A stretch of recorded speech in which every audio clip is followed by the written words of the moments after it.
모습이 예수님 닮아 하루 이틀 매일매일 지날 때마다 더 닮아가길 원해요. 예수님 사랑이 넘쳐 예수님 축복이 예수님 은혜가 당신과 함께 하길 원해요.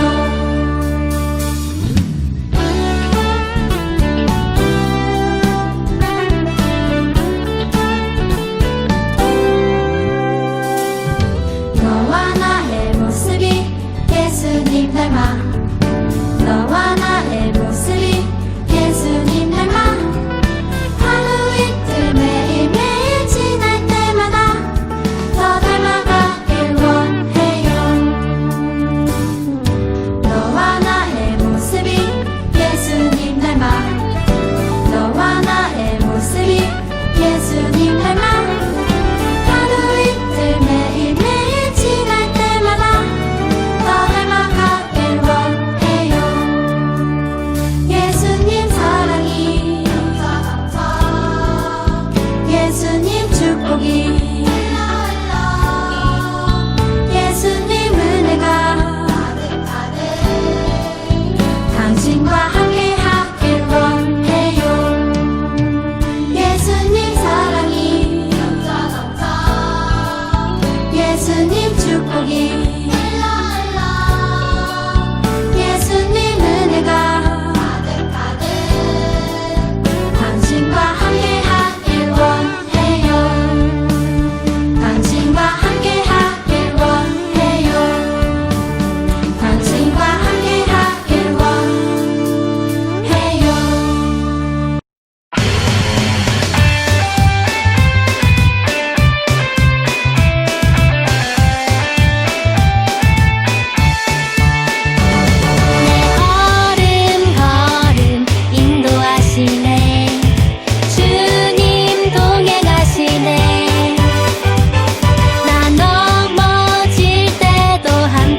사랑하는 주님, 오늘도 저희 삶 가운데 임재하여 주시고 늘 구름 기둥, 불 기둥으로 지켜 보호해 주신 그 사랑 고맙고 감사합니다. 비록 저희가 영상으로 예배 드리지만 각 처소에서 예배 드리는 친구들에게 소중한 예배 시간 되며 이 믿음이 굳굳하게 자라서 어떤 어려움 속에서도 먼저 예배 드려야 한다는 것을 꼭 기억하게 하시며 늘 그 마음 가짐이 변함없게 믿음을 더하여 주시옵소서. 그래서 이 코로나를 지혜롭게 극복할 수 있도록 지혜와 힘을 주시옵소서. 이제 이 시간 이창신 목사님께서 귀한 주님의 말씀 전해주실 때 주님 함께 해주시고 최고의 예배 시간, 최고의 말씀으로 은혜 받게 하옵소서. 감사드리오며 예수님의 이름으로 기도드립니다. 아멘. 사도행전 1장 9절에서 11절 말씀, 이 말씀을 마치시고 그들이 보는데 올려져 가시니 구름이 그를 가리어 보이지 않게 하더라. 올라가실 때에 제자들이 자세히 하늘을 쳐다보고 있는데 흰옷 입은 두 사람이 그들 곁에 서서 이르되 갈릴리 사람들아 어찌하여 서서 하늘을 쳐다보느냐. 너희 가운데서 하늘로 올려지신 이 예수는 하늘로 가심을 본 그대로 오시리라 하였느니라. 아멘.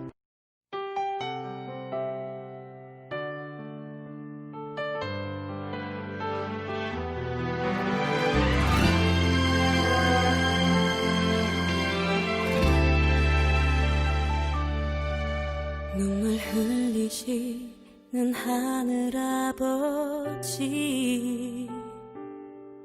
사랑 때문에 고개를 떨구며 하나님의 아들 이 땅 위에 오신 분, 십자가에 그 몸을 맡기셨네. 오직 사랑, 그 사랑 때문에 하늘 보좌 버리고 십자가 지셨네. 나를 위해, 오직 나를 살리시기 위해 모든 물과 피 흘리신 예수, 십자가 그 사랑이 나를 정케 했고, 십자가 그 사랑이 나를 살리셨네. 십자가 크신 그 능력이 죽음 이기셨고, 그 십자가 말을 일으키네.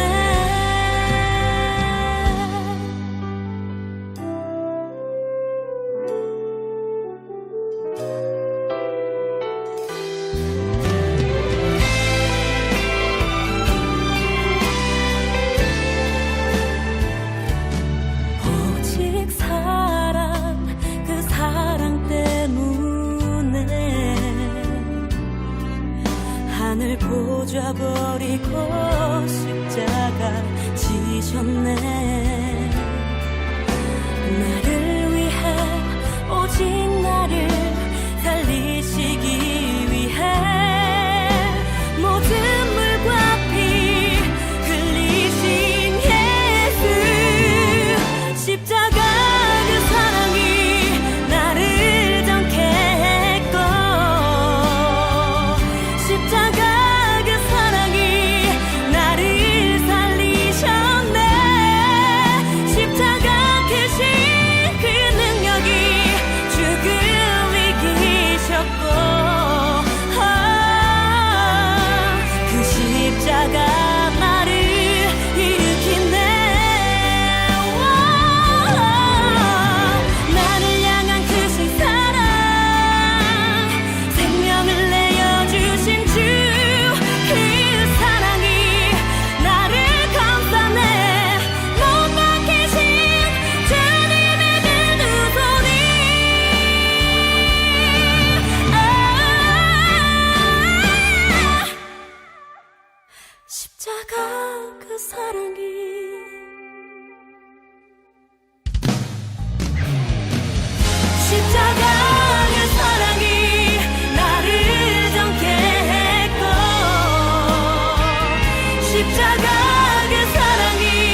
십자가 나를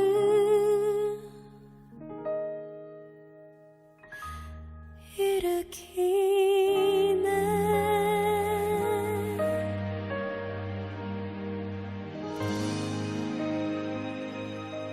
사랑하는 여러분, 어느덧 사도신경의 4번째 시간으로 예배를 드리고 있습니다. 혹시나 이전에 배웠던 내용이 기억나지 않는다면 예배가 끝나고 지난 영상을 다시 한번 보면 좋을 것 같습니다. 그래도 사도신경의 핵심을 간단하게 다시 한번 우리 배웠던 내용들을 살펴보자면, 사도신경은 사도들의 가르침을 받은 제자들의 신앙 고백문이라는 것과 신앙생활은 성경적 가치관, 그 성경대로 살아가는 것이며, 그리고 삼위일체 하나님은 세 분이 아니라 세 가지 역할로 구분할 수 있고, 그중 성부 하나님은 천지를 창조하실 때 주도적인 역할을 감당하신 전능하신 하나님이시다라는 것을 우리가 배웠고, 그리고 성자 하나님은 예수 그리스도이신데 성육신하셔서 십자가에 달려 죽으셨고, 죽으신 지 3일 만에 부활하셔서 다시 하늘에 오르셨고, 다시 이 땅에 오실 분을 우리가 믿습니다라고 고백하는 것이 성자 하나님에 대한 믿음이라고 배웠습니다.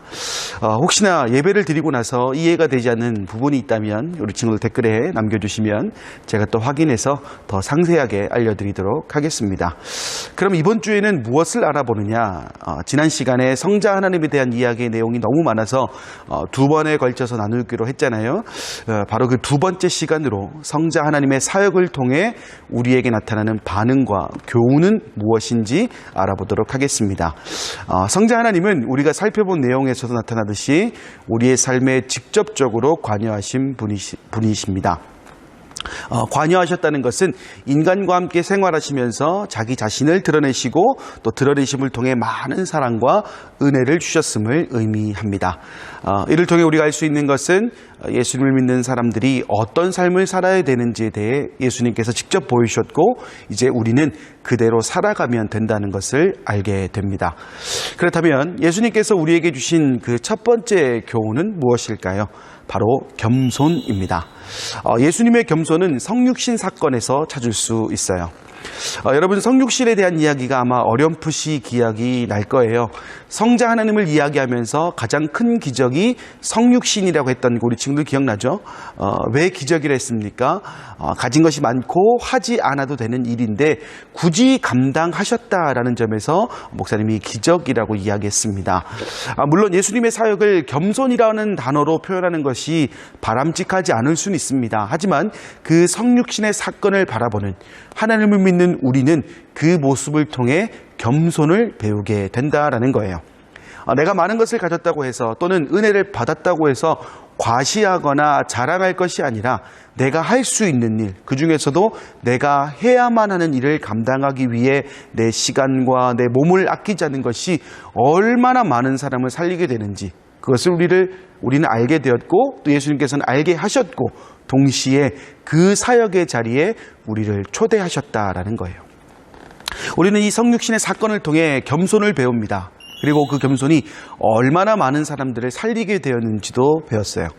이제 우리 친구들도 예수님의 그 헌신을 본받아 겸손한 마음으로 하루하루를 살아갈 수 있기를 바랍니다. 예수님께서 우리에게 주신 두 번째 교훈은 바로 하나님을 향한 경외심입니다.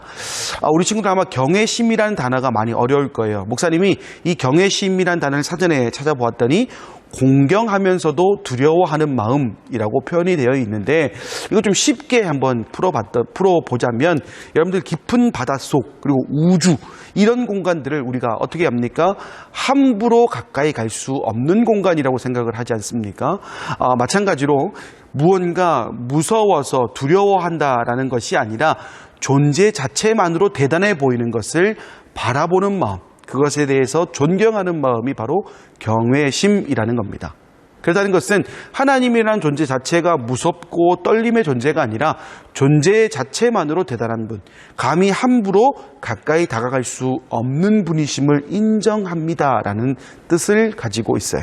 그리고 이러한 하나님에 대한 경외심은 십자가 고난과 죽으심을 통해 찾을 수 있게 됩니다. 한 가지 한번 예를 들어 볼까요?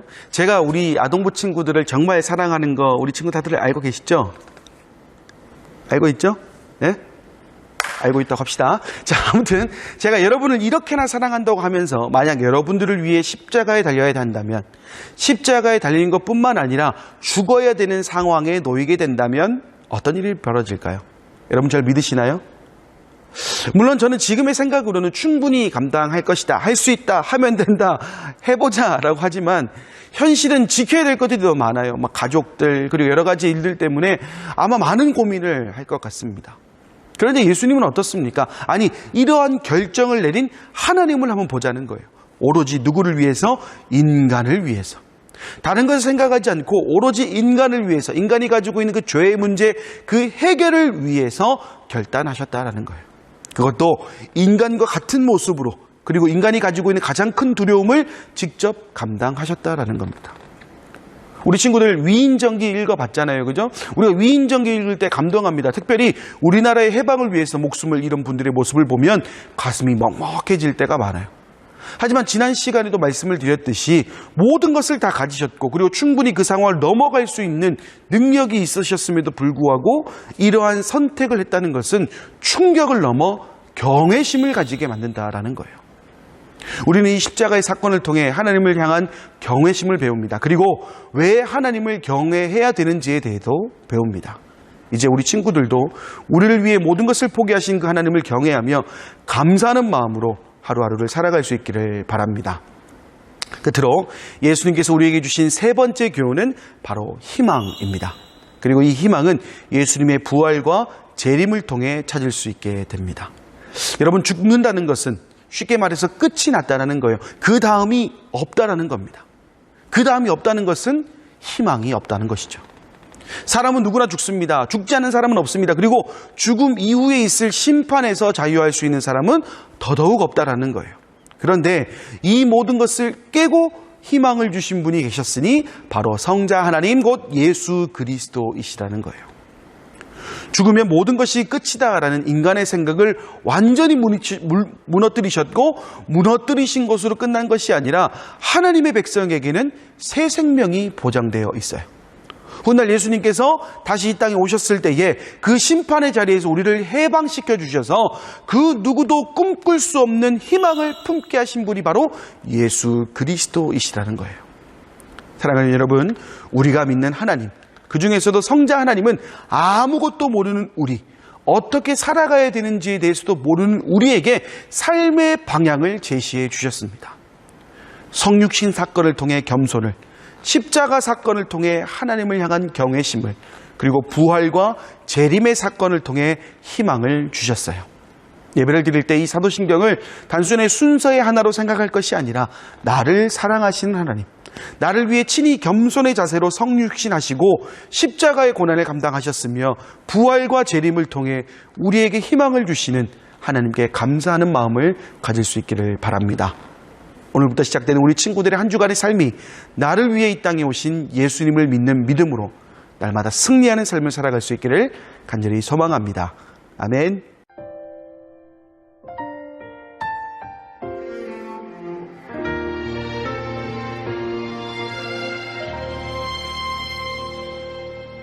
나는 하나님을 예배하는 예배자입니다.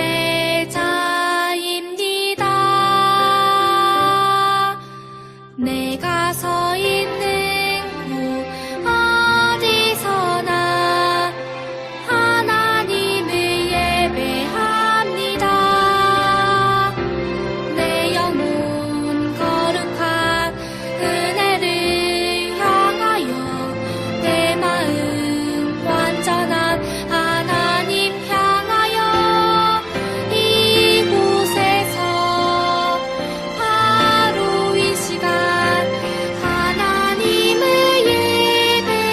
예배합니다.